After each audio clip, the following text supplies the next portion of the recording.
जिस झांसी की मिट्टी में हुआ असद का अंत, वहीं सड़क हादसे ने अतीक के सबसे छोटे बेटे के लिए जिंदगी।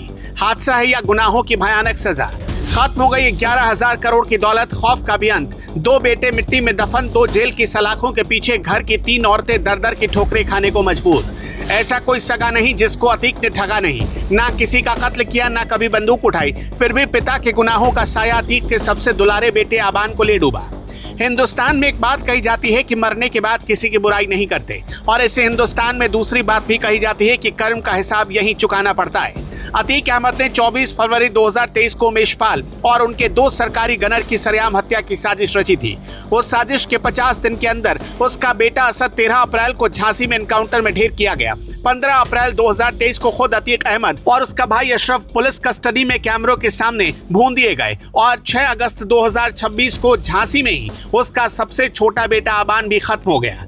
आबान ने किसी की हत्या नहीं की थी, उसने किसी पर गोली नहीं चलाई थी। उमेशपाल की हत्या के वक्त वो नाबालिग था, और उसने अपने पिता, चाचा और भाई की मौत की खबरें प्रयागराज के बाल संरक्षण गृह के अंदर बैठकर सुनी थी। मई 2024 में उसने ICSE बोर्ड से हाई स्कूल पास किया, और उसके बाद बुआ के घर पर रहकर इंटर की पढ़ाई कर रहा था।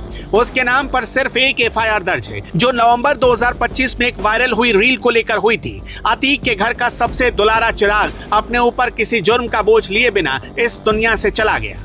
हादसा झांसी के पुंछ इलाके में हाईवे पर हुआ। आबान अपने साथियों के साथ प्रयागराज से झांसी जेल जा रहा था, जहां उसका भाई अली अहमद बंद है। रास्ते में उनकी तेज रफ्तार कार अनियंत्रित होकर डिवाइडर से टकरा गई। टक्कर इतनी तेज थी कि आबान और उसके साथी सोनू की मौके पर ही मौत हो गई। 3 और लोग गंभीर रूप से घायल बताए जा रहे। शव पोस्टमार्टम के लिए भेजा जा चुका है, और पुलिस जांच कर रही है कि हादसे की वजह रफ्तार थी या कुछ और। जो लड़का भाई से मिलने निकला था, वो भाई तक पहुंच नहीं पाया।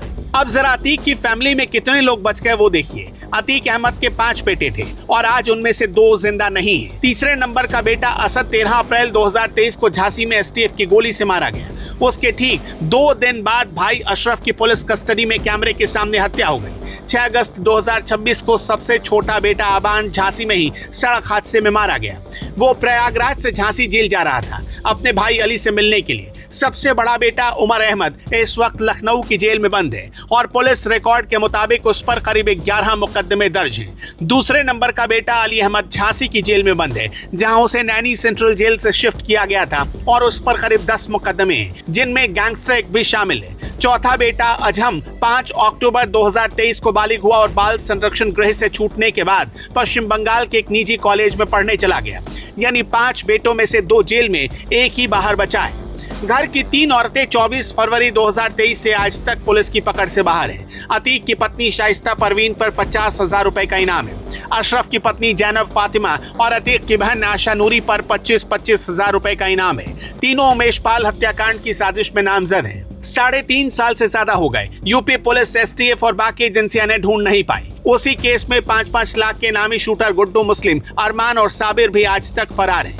अतीक का गैंग पुलिस रिकॉर्ड में IS 227 के नाम से दर्ज था, और उसके 200 से ज्यादा गुर्गे जेल में डाले जा चुके हैं। मार्च 2023 तक ही अतीक और उसके परिवार की 11,684 करोड़ रुपए की संपत्ति जब्त हो चुकी थी। जुलाई 2026 में उसकी करीब 110 करोड़ की बेनामी जमीन गैंगस्टर एक्ट की धारा 14 के तहत कुर्क की गई। एक पूर्व सांसद का पूरा कुनबा 3 साल में इस हाल में पहुंचा कि 2 बेटे मिट्टी में मिल गए, 2 जेल में, और 3 औरतें लापता हो गईं।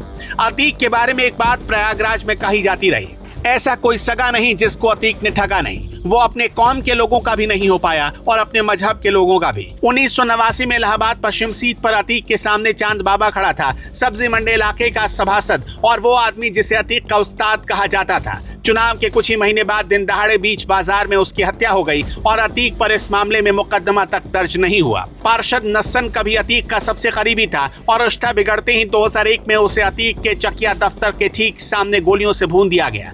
अतीक के सबसे खास रहे आबिद प्रधान का दामाद जैद उसी की छत्रछाया में करोड़ों का प्रॉपर्टी डीलर बना। बमरैली की एक जमीन पर अड़ गया तो 22 नवंबर 2018 को उसे अगवा करके देवरिया जेल ले जाया गया, और वहीं पीट कर अधमरा कर दिया गया।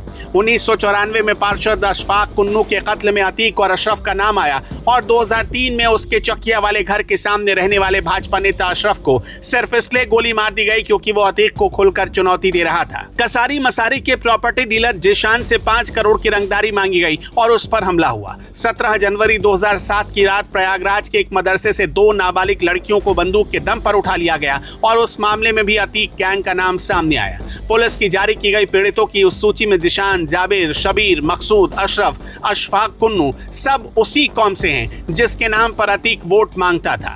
अतीक की दहशत का राज ऐसा था कि प्रयागराज कांपता था, लेकिन अब योगी आदित्यनाथ की सरकार ने सब कुछ मिट्टी में मिला दिया। कुछ अतीक के पापों की वजह से मिल गया और कुछ अतीक के दोषी पाए जाने की वजह से।